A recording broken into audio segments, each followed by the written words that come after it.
আমরা গত ক্লাসে কি পড়ছিলাম, ইলেকট্রন বিন্যাস কীভাবে বের করতে হয় নির্ণয় করতে দেখছিলাম। তারপরে এখন পারমাণবিক ভর, আণবিক ভর, এগুলো চর্চা করছি।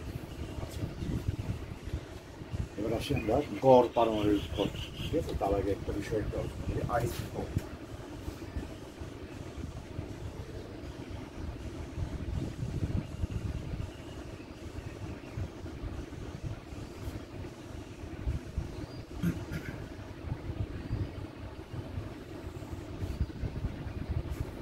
আইসোটোপ, আইসো মানে সমান, একই।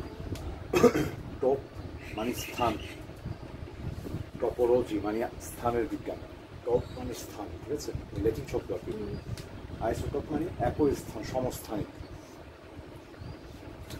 তো যেমন আমরা মনে আছে তোমার পারমাণবিক সংখ্যা কি, ভর সংখ্যা কি, এগুলো? আচ্ছা, কিছু মৌল আছে যাদের পারমাণবিক সংখ্যা একই, কিন্তু ভর সংখ্যা ভিন্ন একই। ঠিক আছে, যেমন ধরো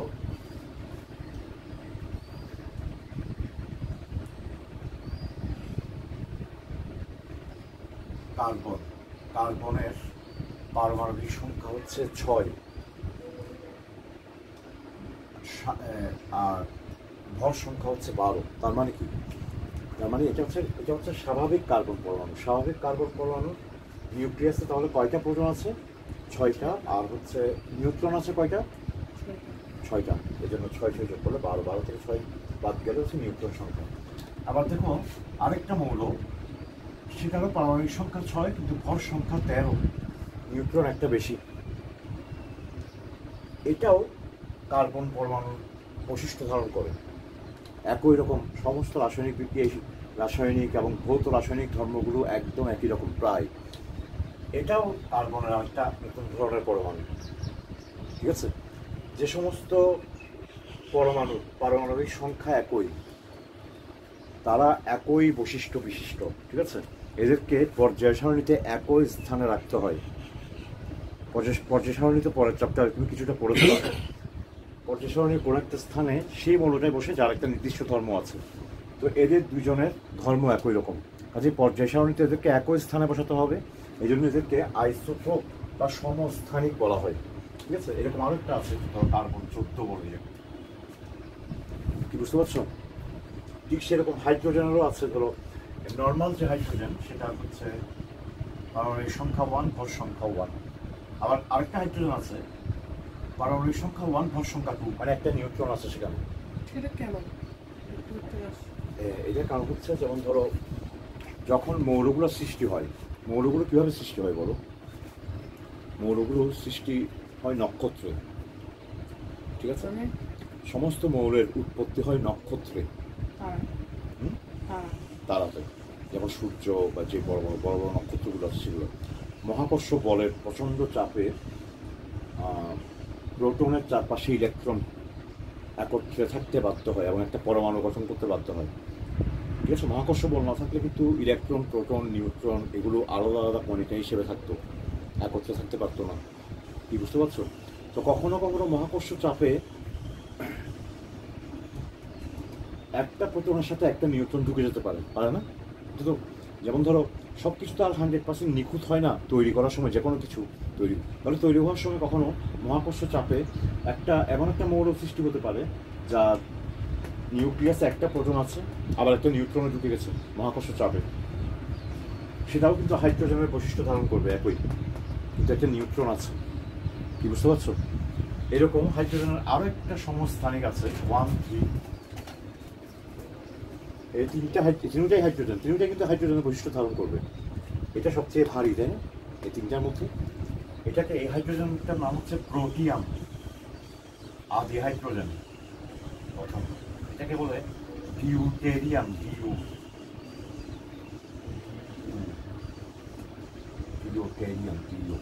ডিউটেরিয়াম নাম হচ্ছে ডিউটেরিয়াম, আর এটার নাম হচ্ছে ট্রিয়াম। তিনটাই হাইড্রোজেনের আইসোটোপ। তারা আইসোটোপ বিষয়টা বুঝছো? যে সমস্ত পরমাণুর পারমাণবিক সংখ্যা একই কিন্তু ভর সংখ্যা ভিন্ন, সে সমস্ত পরমাণুগুলো পর্যায় সারণীতে একই স্থানে বসবে। এজন্য এদেরকে সমস্থানিক বা আইসোটোপ বলা হয়। ঠিক আছে, ওকে। তৈরি, এটা হচ্ছে মৌলের গঠনগত তৈরি হওয়াগত ত্রুটি। কি বুঝতে পারছো? তাহলে অনেকগুলো মৌল এরকম যে স্বাভাবিক পারমাণবিক সংখ্যা হয়, কিন্তু নিউট্রনের সংখ্যা একটু বেশ কম আছে, তৈরি হওয়ার সময় এরকম পার্থক্যগুলো তৈরি হয়ে যায়। এই জন্যই আছে এরকম, মানে নিখুঁত থাকবে না মহাবিশ্বে, কিছু কিছু ত্রুটি থাকবে, তাই না? তাহলে আইসোটোপগুলোকে এক ধরনের ত্রুটি বলতে পারে, এবং এই ত্রুটিগুলো দরকারও আছে। ঠিক আছে, আচ্ছা। ঠিক সেরকম ক্লোরিনেরও কয়েকটা আইসোটোপ আছে, কয়টা জানি আমার তো মনে নেই।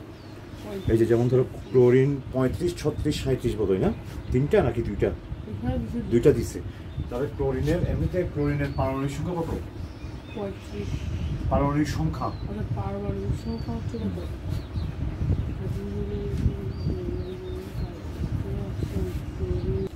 তাহলে ক্লোরিনের ধরো স্বাভাবিক ক্লোরিন পরমাণুটা হচ্ছে 17 আর ভর সংখ্যা 35। এরকম আরেকটা আছে 17, 37, 36 থাকতে পারে, আমি শিওর না এখন। এই দুইটা তোমাদের বই আছে। তাহলে এই দুইটা হচ্ছে ক্লোরিনের দুইটা আইসোটোপ। এই দুইটাকে এই পর্যায় সারণীর একই ঘরে বসাতে হবে। ঠিক আছে, যেহেতু এদের ধর্ম একই।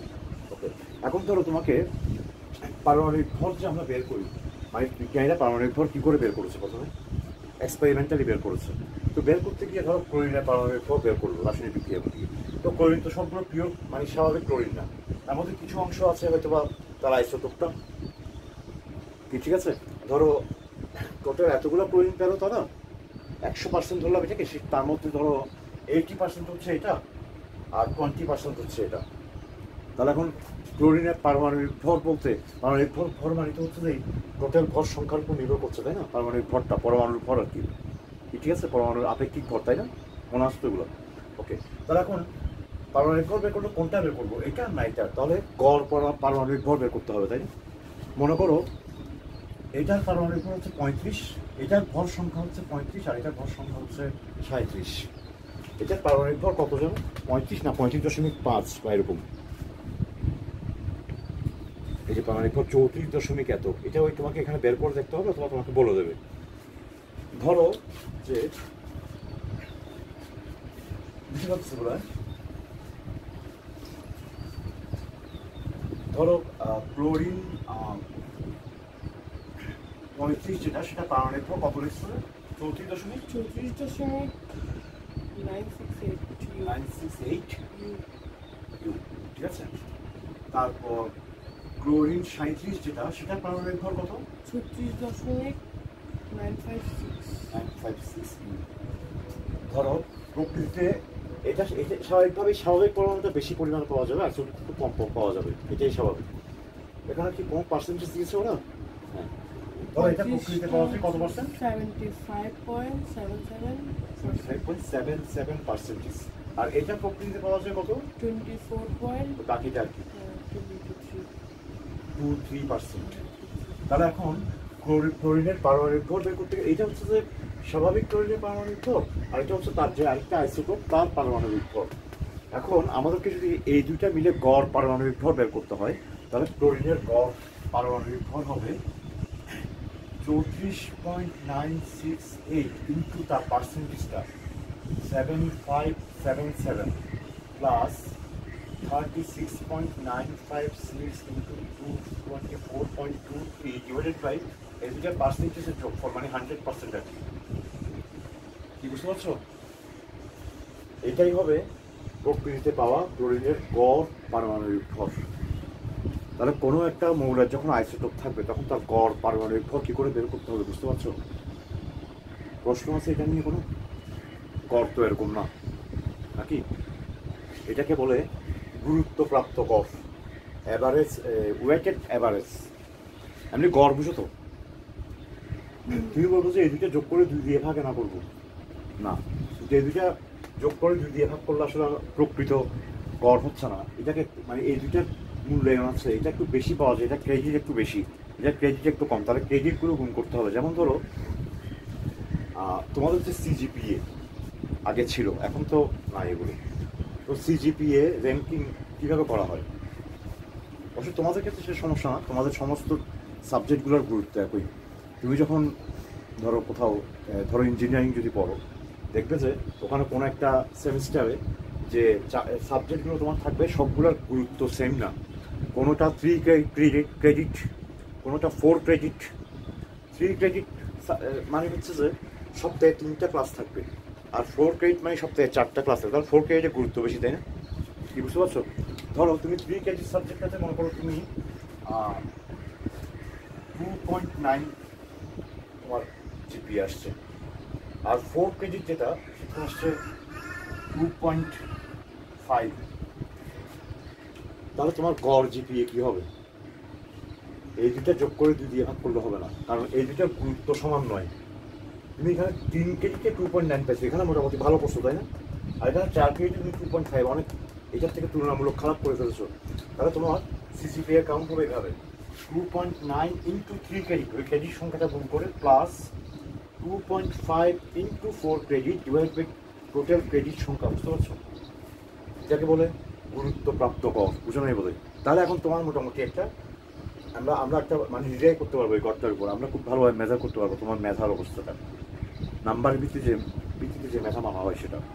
আমি যদি ডাইরেক্ট গড় করি তাহলে হচ্ছে না, কারণ দুইটার কিন্তু গুরুত্ব সমান নয়, তাই না? একইভাবে এই দুইটা ডাইরেক্ট যোগ করে দিয়ে ভাগ করলে আসলে হচ্ছে না, এই দুইটা ক্রেডিট সমান নয়, এটার ক্রেডিট একটু বেশি।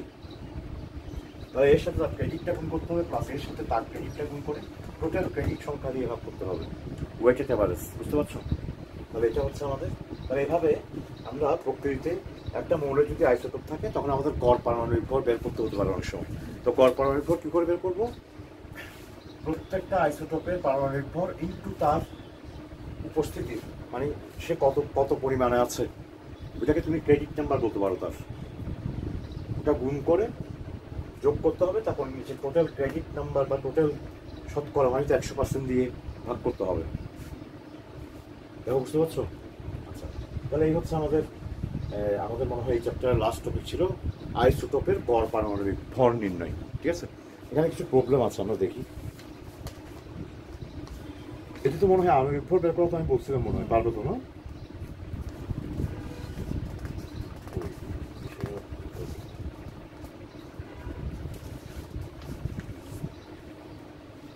প্রকৃতিতে কপারের দুটি আইসোটোপ হচ্ছে, প্রশ্নটা একটু বলো, কারণ আমি এগুলো বুঝে বলবো। এটা তো বের করতে পারো তুমি, না? এগুলো আগে পড়ো নাই?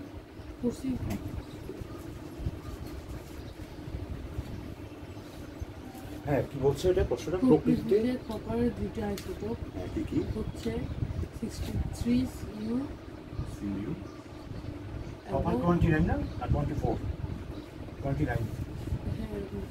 65 আর এটা কপার 65 CU, একটা 63 আর একটা 65। আচ্ছা, CU 29 তো নাকি? ওকে, তাহলে এখন কি বলছে? আপেক্ষিক পারমাণবিক ভর হচ্ছে, মানে গড়টা বের করছে এটা। গড় আপেক্ষিক পারমাণবিক ভর কত? 63.5। 63.5। আচ্ছা, কোশ্চেন হচ্ছে তুমি কি এই দুইটা প্রকৃতিতে প্রাপ্ত শতকরা পরিমাণ বের করতে পারবে? এই দুইটার শতকরা পরিমাণ মানে প্রকৃতির কত শতকরা পাওয়া যায় এটা বের করতে হবে। এগুলোর পরিমাণের পর আলাদা করে দেওয়া আছে?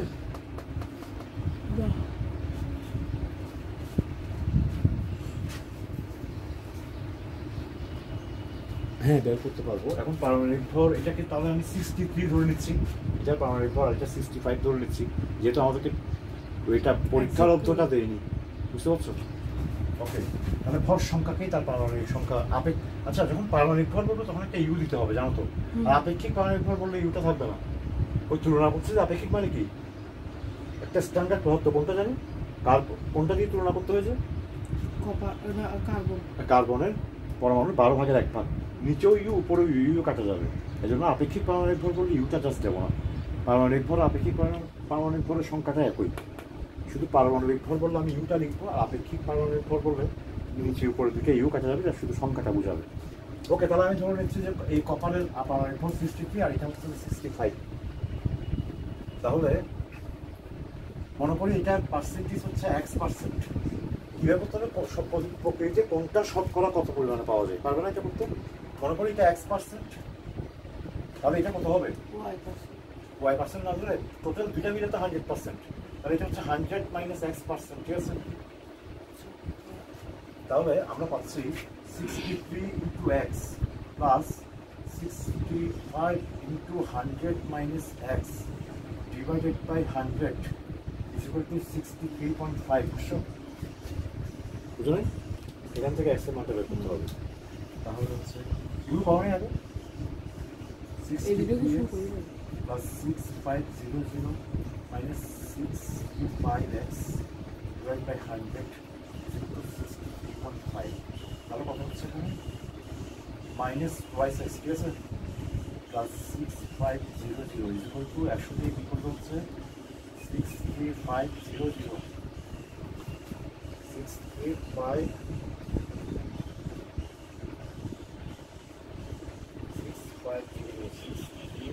একশো দিন করছি না